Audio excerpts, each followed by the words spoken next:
Hello guys, welcome to moto tales. I am Aarav here with you. तो ये vlog होने वाला है मेरी एक ट्रिप के बारे में जो कि थी इंदौर से जैसलमेर। और ये ट्रिप मैं 1 साल बाद शेयर करने जा रहा हूँ। ये लास्ट ईयर दिसंबर में हम लोगों ने की थी। हमने न्यू ईयर सेलिब्रेट किया था जैसलमेर में, और फाइनली इस साल मैं इसका ब्लॉग बना करके डाल रहा हूँ। और गाइज, इस ट्रिप के एक्सपीरियंस में एक पैरानॉर्मल एक्टिविटी का सबूत भी है हमारे पास। आई डोंट नो आप लोग पैरानॉर्मल एक्टिविटीज पे बिलीव करते हो या नहीं। मैं जरूर करता हूं, और मेरे पास एक छोटा सा प्रूफ भी है जो कि मैं इस ब्लॉग में बताने वाला हूं। तो गाइज, ब्लॉग पूरा देखना। मैं मॉर्निंग में उठा, रेडी हुआ और केशव भैया के घर गया। वहाँ हमने एक ही पीस में हम लोगों का सामान सेटल किया, लगेज उठाया और हम लोग लिफ्ट से गए नीचे बाइक की तरफ। बाइक में हमने सामान रिग किया, बाइक रेडी करी और हमने हमारी जर्नी स्टार्ट की। हमने ऐसा कोई टारगेट सेट नहीं किया था कि आज हमें कितना चलना है। बेसिकली हमें सुबह जल्दी निकलना था, बट हम थोड़े लेट हो गए निकलने में। तो हमने यही सोचा जितना हम चल पाएंगे हम उतना चला लेंगे, बिकॉज फर्स्ट डे भी था। तो हम बिना टारगेट लिए निकल गए। हल्का फुल्का ब्रेकफास्ट किया था हमने, बट हमने सोचा कि थोड़ी दूर पहुंच के चाय पी करके जर्नी को आगे बढ़ाया जाएगा। तो हम लोग थोड़ी दूर बाद एक जगह पर रुके, जहां पर शॉकिंगली मुझे एक ऐसी दुकान मिली जो शायद इंडिया में एक ही होगी, जहां पर जानवरों को और इंसानों को बराबर सम्मान दिया जाता है और साथ में दवाइयां भी। फिर थोड़ा ही चलते पेट खाली हो गया और हमें लगा कि चाय से काम नहीं चलेगा, थोड़ा खाना तो पड़ेगा ही पड़ेगा, वरना गाड़ी कैसे चलाएंगे। तो हम फिर से रुक गए उज्जैन पहुंचने के थोड़ा पहले, जहां हमने रुक के नाश्ता किया। आगे बढ़ते मुझे एहसास हुआ मेरे कंधे पे बैग नहीं है, कि मैक मैं वहीं पर भूल आया हूँ। मैंने भैया को इंटरकॉम पे बोला आप धीरे धीरे आगे बढ़ो, मैं बाइक पलटा कर मैक लेकर के आता हूँ। दिल में एक दुगदुगी थी कि फटाफट मैक मिल जाए, वरना 4 लाख रुपए का फटका पड़ जाएगा। फाइनली बहुत अच्छी किस्मत थी, मैक मुझे मिल गया। नहीं तो ट्रिप की शुरुआत में ही दुख, दर्द और पीड़ा की एहसास हमें हो जाता। खैर, हमारी किस्मत अच्छी थी, मैक मिल गया और हम आगे बढ़े। माइल्ड सी भूख थी, इसलिए थोड़ी दूर बाद हमने बिल्कुल माइल्ड सा लंच किया और हमारी ड्राइव कंटिन्यू करी। रात हो चुकी थी चलते चलते। ठंड बहुत प्यारी सी थी, मतलब बहुत जोर से थी। राइडिंग गियर्स प्रॉपरली पहने हुए थे, उसके बाद भी ठंड लग रही थी बिकॉज ऑफ माई बूट्स। मौसम को मद्देनजर रखते हुए कॉफी पीने का मन हुआ। एक प्यारे से कैफे में हम रुके और हमने कॉफी पी और फिर हमने हमारी जर्नी अगेन स्टार्ट की। आज हम लोगों का फर्स्ट डे और ड्राइव था, इसीलिए हमने सोचा बहुत ज़्यादा एक्स्ट्रा पुश नहीं करेंगे ताकि थकान ना हो जाए। आगे हमें बहुत सारा ट्रैवल करना है। बहुत पास चित्तौड़गढ़ है हमारे, हम वहीं पर आज नाइट स्टे कर लेते हैं। तो जैसे ही हम लोग चित्तौड़गढ़ पहुंचे, हमने एक अच्छी सी होटल देखी, हमने वहाँ चेक इन करा और रिसेप्शन पे बात करने के बाद हमने उन्हें बताया कि हम लोग ट्रैवलर एंड कंटेंट क्रिएटर हैं। तो उन्होंने हमें काफ़ी डिसेंट सी डील ऑफर करी। तो फिर हम लोग हमारे रूम में गए और हमने हमारे गियर्स को रिस्पेक्टफुली आराम करने के लिए रख दिया, ताकि ये कल हमारा फिर से साथ दे सके और हमारी सेफ्टी कर सके। मॉर्निंग में हम उठे, हमने कॉफ़ी ऑर्डर करी, उसके बाद मैं नहाया। जैसे कि आप कैप्शन पढ़ पा रहे हैं, उस समय शेर वाला जो है काफ़ी मीम चल रहा था, उसी तरीके से मैंने इसे पोस्ट भी किया था।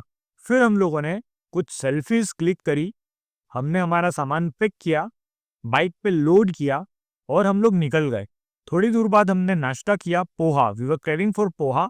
और खाने के बाद हम लोगों ने हमारी जर्नी अगेन स्टार्ट की। हमने टारगेट ले करके रखा था कि एनी हाउ हम लोग पोखरान पहुंच के रहेंगे, तो हम लोग उस हिसाब से ड्राइव कर रहे थे।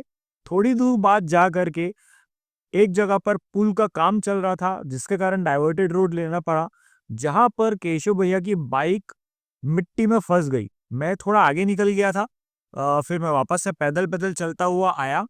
ये भैया आ रहे हैं हमारी हेल्प करने के लिए।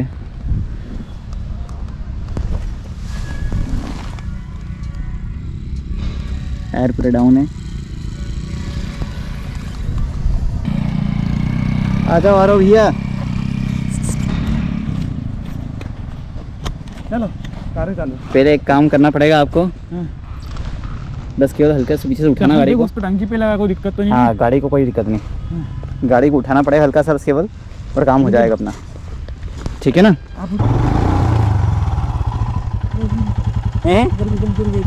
क्या?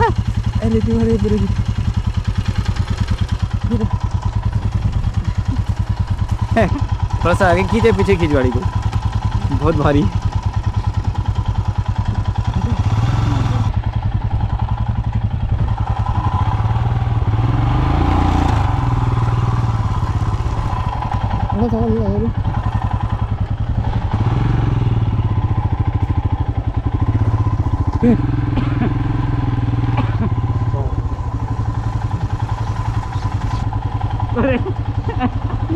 जूते निकल गए आ रहा भैया के।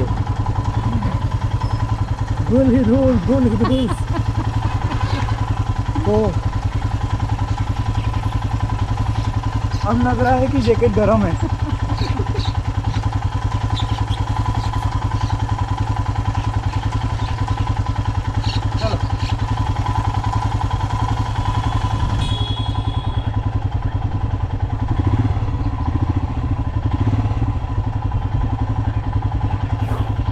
ये बंद हो गया आपका? हाँ, बंद हो गया। बंद क्यों हो गया? इधर कौन? फिर हमने बाइक निकालने के बाद अपनी राइड स्टार्ट करी। हमें लेना था राइट टर्न, जबकि हमने ले लिया गलती से लेफ्ट।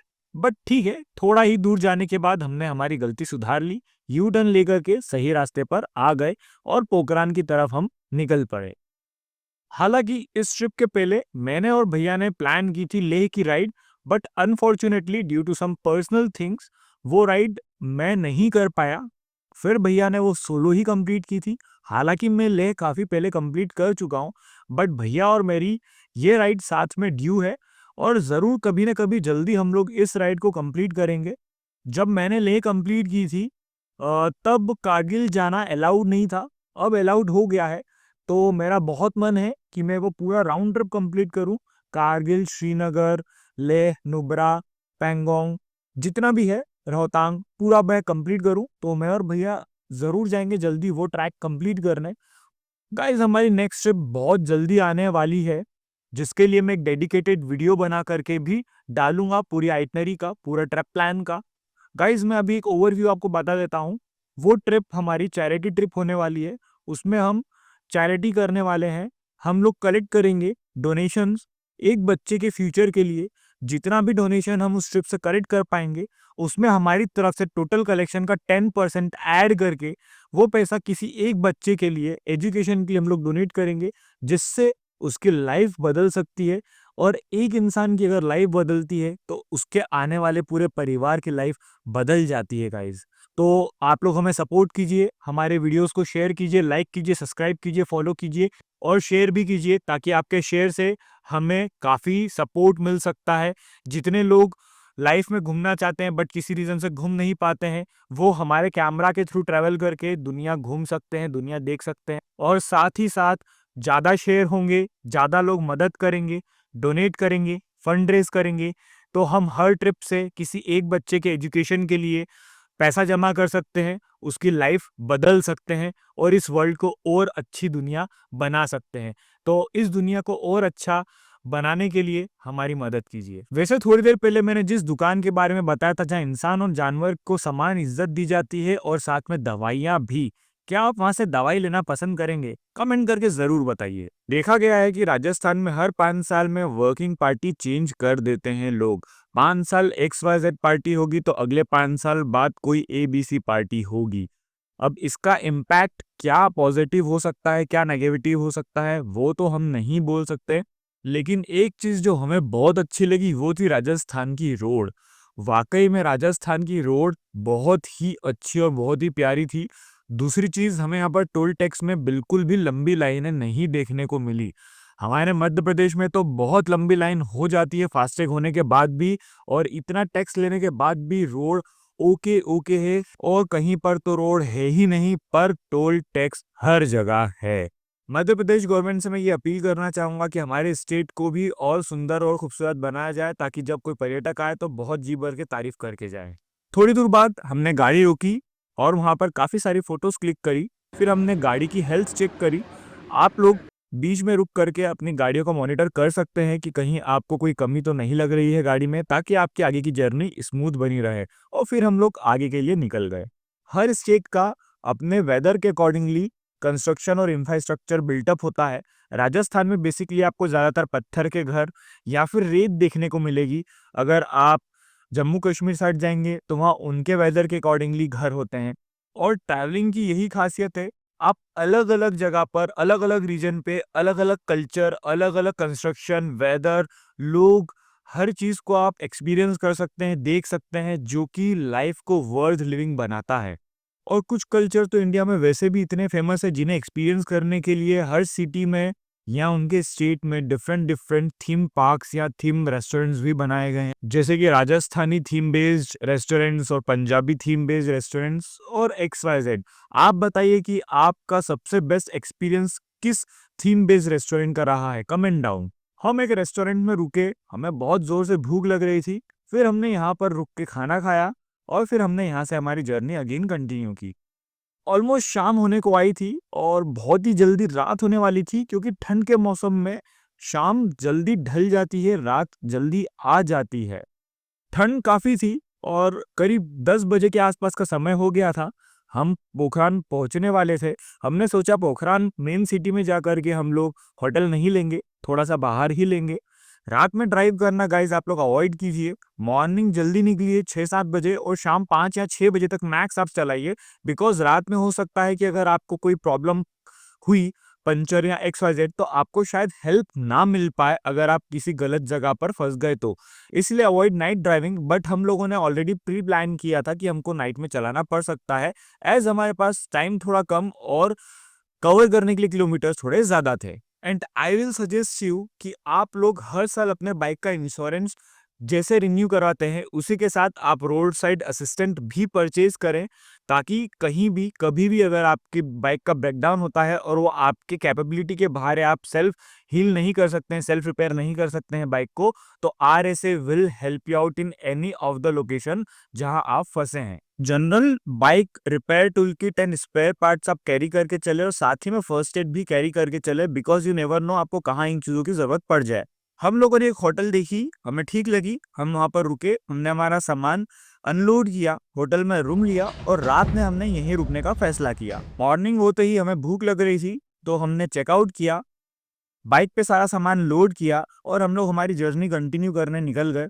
और हमने यही सोचा कि आगे किसी अच्छे से रेस्टोरेंट या ढाबे पे रुक करके नाश्ता करेंगे। ब्रेकफास्ट करते हुए हम लोग डिस्कस कर रहे थे कि जिस लेक को हम ढूंढने आए हैं, हम गूगल से उसे ढूंढे या लोगों से पूछे।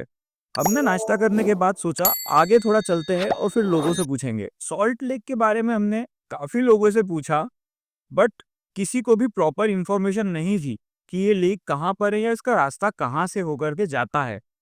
हमने गूगल पे डाला GPS पे, वो हमें एक लोकेशन पे लेके आया। आसपास तो हमें उस लेक जैसा कुछ भी दिख नहीं रहा था, बट फोटो देखी और हमारा मन था कि हम इसे ढूंढ के ही रहेंगे।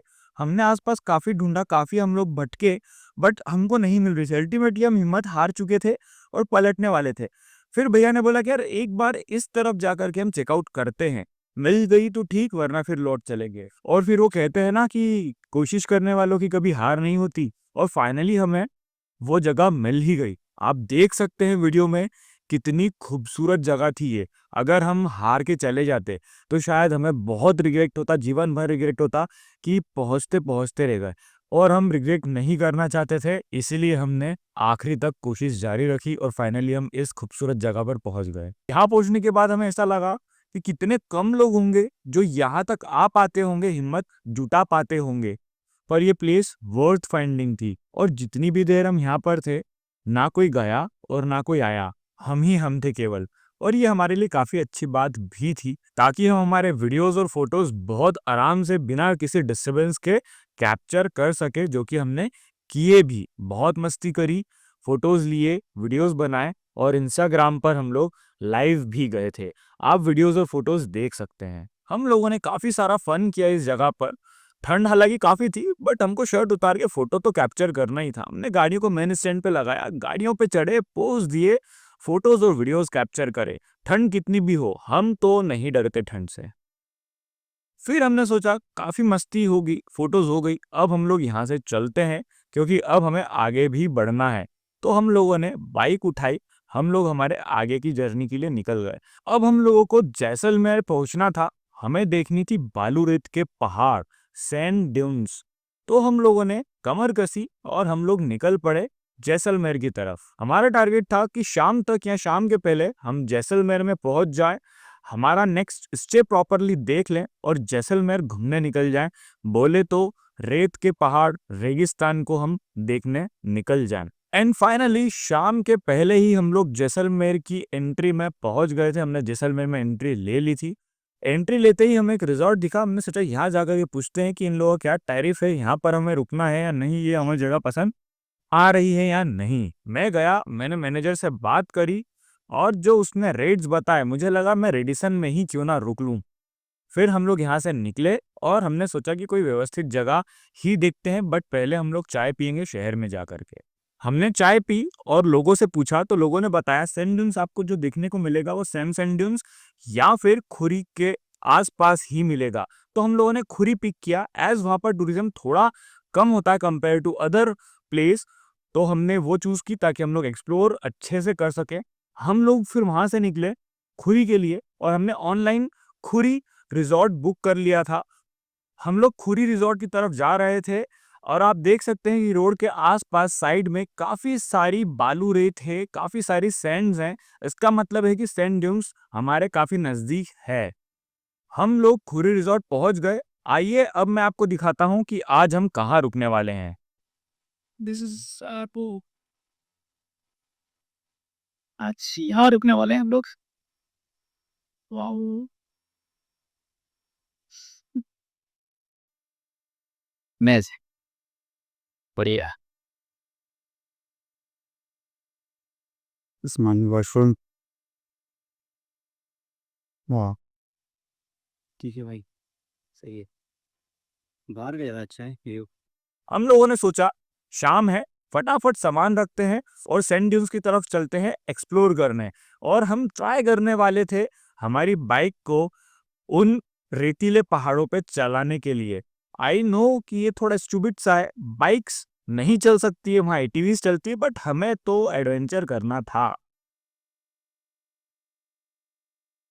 एज एक्सपेक्टेड जैसे ही हमने रेत में गाड़ी चलाई थोड़ी सी ऊपर तो वो चढ़ गई और फिर गाड़ी फंस गई। मेरी इंटरसेप्टर 650 जो कि बहुत ज्यादा हेवी बाइक है, उसके दोनों टायर बिल्कुल ऐसे फंस गए जैसे कि उसको मैंने स्टैंड की जरूरत ही नहीं है, वो मैंने स्टैंड पे खड़ी है। भैया की भी हिमालयन फंस गई थोड़ा सा आगे मुझसे जाने के बाद। भैया ने भी बहुत एफर्ट्स डाले, बहुत ट्राई करा पुश करने का बाइक को, चालू करके भी और मैनुअली भी, पर गाड़ी हिलने का नाम नहीं ले रही थी। और मैंने भी बहुत ट्राई करा कि गाड़ी को मैं जैसे तैसे आगे पीछे करके थोड़ा सा झुका के चालू करके बंद करके कैसे भी करके वहां से निकाल सकूं, बट इतनी हेवी बाइक थी कि वो बहुत प्रैक्टिकली पॉसिबल ऑप्शन नहीं था। हालांकि दोनों ही बाइकों के लिए कि हम उनको अब कैसे निकालने वाले हैं। हालांकि हमें पता था कि ये हो सकता है, बट इतनी जल्दी होगा ये भी पता था कि बहुत भारी गाड़ी है। मेरी गाड़ी तो फंसना तय थी, मुझे पता था, बट हिमालयन भी फंस जाएगी वो भी पता था, बट इतनी जल्दी फंस जाएगी ये नहीं पता था। जैसे तैसे करके हिमालयन को निकालने के बाद भैया आए इंटरसेप्टर को रेस्क्यू करवाने के लिए और हम लोग डिस्कस कर रहे थे कि अब इसको कैसे निकाले। हिमालयन तो हमने निकाल ली है। सामने से आप एटीवी को जाते हुए देख सकते हैं, उससे आपको समझ में आ जाएगा पूरी चारों तरफ जो है रेत का पहाड़ ही था। जब आप आए हो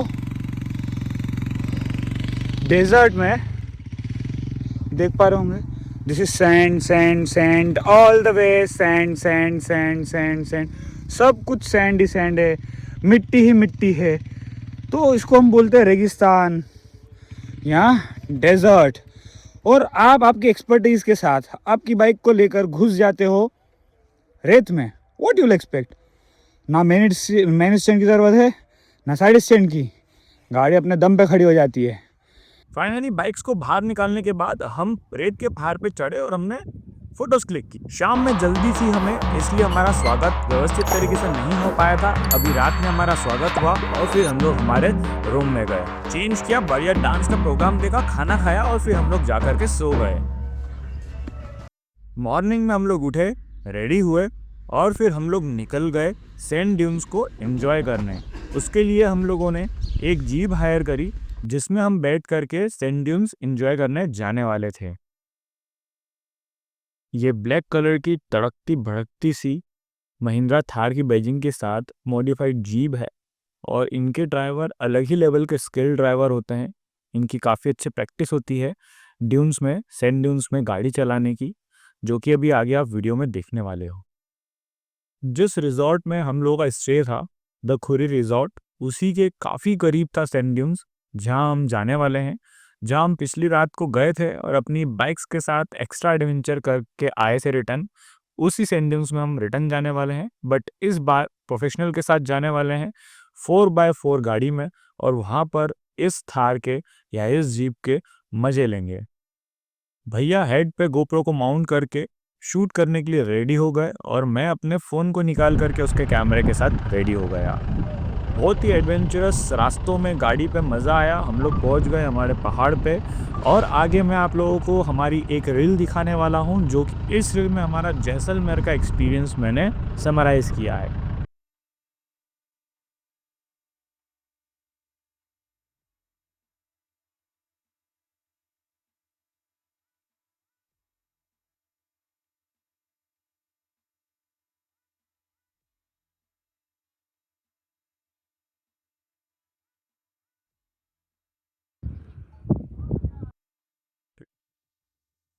फिर हम रिजॉर्ट गए, वहाँ से चेकआउट किया और हम लोग हमारी अगली डेस्टिनेशन के लिए निकल गए, जो कि थी कुलधरा विलेज। ये हॉन्टेड विलेज के नाम से फेमस है। ये विलेज अबंडेंट विलेज है। इसकी स्टोरी क्या है, क्यों ये हॉन्टेड है या क्यों इस विलेज को अबैंडन किया गया, वो मैं आगे आपको हमारे ब्लॉग में बताऊंगा। और हम लोग थोड़ा सा गलत रास्ते पे आ गए थे, तो फिर हमने ये दूध वाले भैया से पूछा, तो उन्होंने बताया कि ये जो आपने टर्न लिया ये थोड़ा पहले ले लिया, आपको आगे जा कर के टर्न लेना था और वहाँ पर वो रास्ता विलेज को लेकर के जाता है। तो हम लोगों ने यू टर्न लिया और सही रास्ते की तरफ मुड़ गए। थोड़ी दूर जाने के बाद हमें कैक्टस के झाड़ दिखे और हमने उनके साथ फोटोज क्लिक करवाई, और एक शायरी भी याद आई, जिन्हें हमें पसंद है वो गले लग जाओ यार, और जो हमें ना पसंद करे उन्हें आगे आप लोग समझदार हो। हम पूरी शायरी कंप्लीट नहीं करेंगे। फाइनली हम लोग कुलधरा पहुंच गए थे। आप लोग वीडियो में देख सकते हो कि ये विलेज पूरी तरीके से अबैंडन किया गया है। यहाँ के सारे घर खत्म हो चुके हैं, टूट चुके हैं। हमने जहाँ से एंट्री ली थी वहाँ पर गवर्नमेंट की तरफ से शायद एक बाहर बड़ा गेट बनाया है, एंट्री गेट है, जहाँ पर से आप अंदर आते हो, चेकिंग होती है। उसके बाद हम लोग फिर यहाँ पर पहुँचते हैं। तो यहाँ पर हमने सारी जगह को एक्सप्लोर करा काफ़ी अच्छे से। हमने पैदल चल के सारी जगह देखी, आप वीडियोस में देख पाओगे सारी। This is the abandoned village Kuldhara.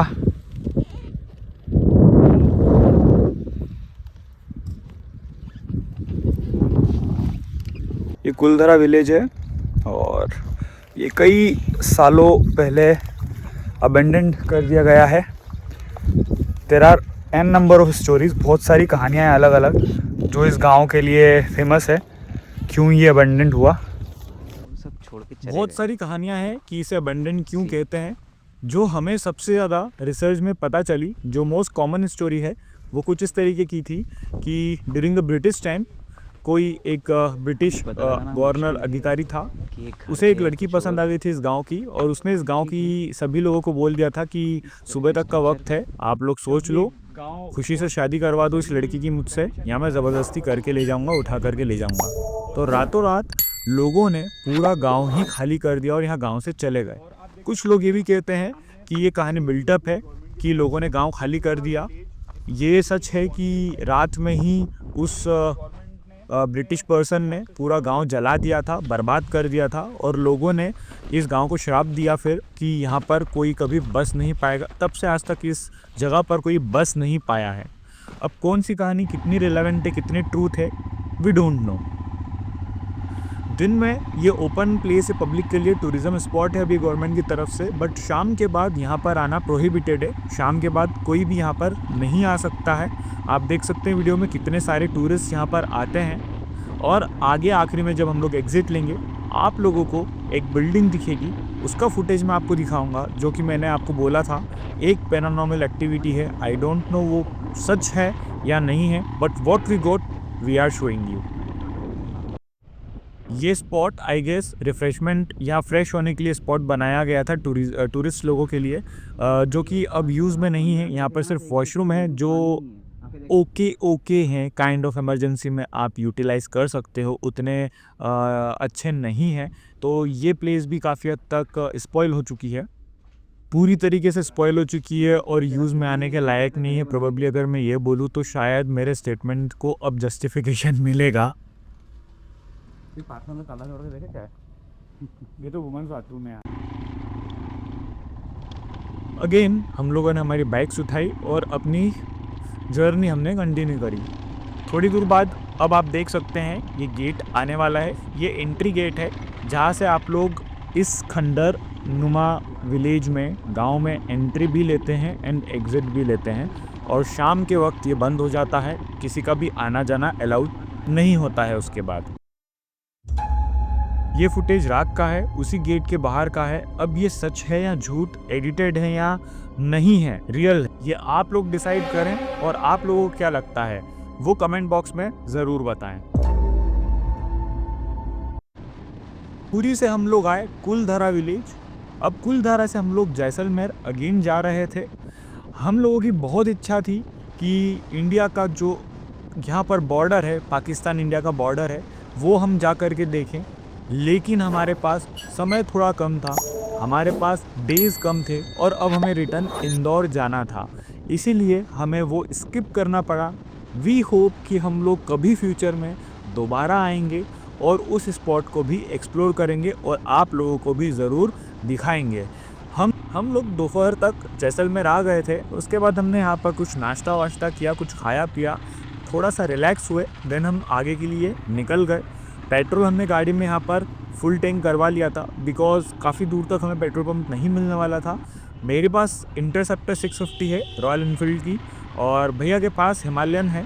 मेरी बाइक का एक ही मेजर ड्रॉबैक है, इसकी फ्यूल टैंक 11-12 लीटर्स के अप्रॉक्सीमेटली, कंपनी 13 बोलती है बट 11-12 आई गेस इतना ही इसमें बेटरली आता है। तो उस कारण जो इसकी रेंज है वो 250 से 250 किलोमीटर के आसपास की फुल टैंक में रेंज आती है। डिपेंड करता है, किसी की गाड़ी थोड़ी ज़्यादा भी निकाल सकती है mileage, depend on road terrain, आप कहाँ चला रहे हो, कैसे चला रहे हो, क्या स्पीड पे चला रहे हो। मुझे अप्रॉक्सीमेटली 25 के आसपास, 27 के आसपास माइलेज मिलता है, तो 250 के आसपास एक फुल टैंक में मेरी बाइक चलती है, जिस कारण मुझे छोटे छोटे स्पैन्स में रीफ्यूलिंग की ज़रूरत पड़ती है। तो ये थोड़ा सा ऑफ है इस बाइक का। Other than it's very good to have bike. और एक चीज़ और, ये थोड़ी सी ओवर वेटेड भी है, हाई वेटेड है। ओवर वेटेड तो मैं नहीं बोलूँगा, अगर आप लोग वेटेड बाइक्स चला सकते हो, संभाल सकते हो, तो ही इंटरसेप्टर परचेज़ करें, अदरवाइज़ परचेज़ ना करें। ये हाथी है और हाथी पालना या हाथी की सवारी करना हर किसी के बस की बात नहीं है। ये जो हमारी ट्रिप थी, ये 5 डेज़ की ट्रिप थी, जो कि अप्रॉक्सीमेटली 2700 के आसपास कुछ किलोमीटर्स हमने इसमें कंप्लीट करे थे। Indore via Jaisalmer back to Indore, पूरी राउंड ट्रिप का जो किलोमीटर्स है वो अप्रॉक्सीमेटली 2700 के आसपास कुछ हमारा रहा था। और इसमें हमारी फ्यूलिंग जो है, मुझे करीब 10-12 हज़ार के आसपास का फ्यूल लग गया था इस पूरे ट्रिप पर। और अगर स्टेइंग, फूड और सभी चीज़ों का अगर मैं कैलकुलेट करूं, सभी चीज़ों का अप्रॉक्सीमेटली पर पर्सन जो है 25,000 से 27,000 के बीच आया था। डिपेंडिंग कि मेरा फ्यूल थोड़ा ज़्यादा लगा, हिमालय में फ्यूल थोड़ा कम लगा, उसकी टंकी भी बड़ी है, उसका माइलेज भी मेरी बाइक से थोड़ा ज़्यादा है। और अगर आप लोग ट्रिप पे जाते हो तो आपका खर्चा वेरी कर सकता है। आप कहाँ स्टे करने वाले हो, क्या आप खाना खाते हो, वेजिटेरियन हो, नहीं हो, आप ड्रिंक्स पीना पसंद करते हो, नहीं करना पसंद करते हो, तो ये डिपेंड करता है आपके ऊपर। हम लोग नहीं करते हैं तो हमारा अप्रॉक्सीमेटली 25,000 से 27,000 के बीच ये 5 दिन की ट्रिप हमको ओवरऑल पड़ी थी। और ये आपको भी पड़ सकती है, कम भी थोड़ा और ज़्यादा भी थोड़ा, depending upon where you stay, what hotel you pick और what you eat. First day हमने ज़्यादा लेट नाइट तक नहीं चलाया था, 9 साढ़े 9 तक ही चलाया था।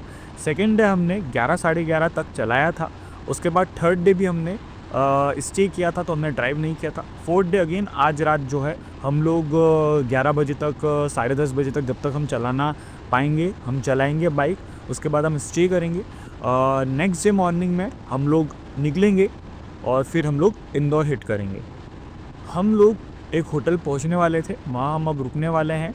और यहाँ से इंदौर अप्रॉक्सीमेटली 500 और 525 किलोमीटर्स है, जो हम कल के दिन पूरा कवर करने वाले हैं।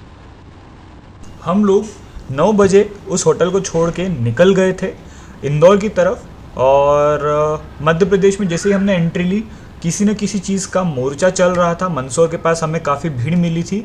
सरकार के खिलाफ शायद किसान किसी तरीके का आंदोलन कर रहे थे। हम लोग वहाँ पर कुछ देर रुके देखे, उसके बाद हम लोग वहाँ से निकले और सेम डे रात से ही इंदौर में जो है पेट्रोल के कुछ प्राइस बढ़ने के लिए पेट्रोल पंप वाले स्ट्राइक करने वाले थे, जिससे पेट्रोल नहीं मिलने वाला था शायद 2 दिन 3 दिन। तो हम लोगों ने हाईवे से ही हमारी बाइक वापस से रिफ्यूल करवा ली कि हमें पेट्रोल की कोई दिक्कत ना पड़े। हम लोग लेट नाइट इंदौर पहुंच गए थे। Late night in the sense हम लोग 8-9 बजे तक इंदौर आ गए थे। इंदौर की एंट्री पे हम लोगों ने साथ में सक्सेसफुल ट्रिप की काफ़ी अच्छी सेल्फीज क्लिक करी। देन हम लोग भैया के घर पहुंचे। वहाँ भाभी ने हमारा बहुत ही प्यार से स्वागत करा। कहते हैं ना, end is a new beginning, तो ये ट्रिप का एंड है, बट न्यू ट्रिप की बिगनिंग बहुत जल्द होने वाली है। Stay connected for more moto tales.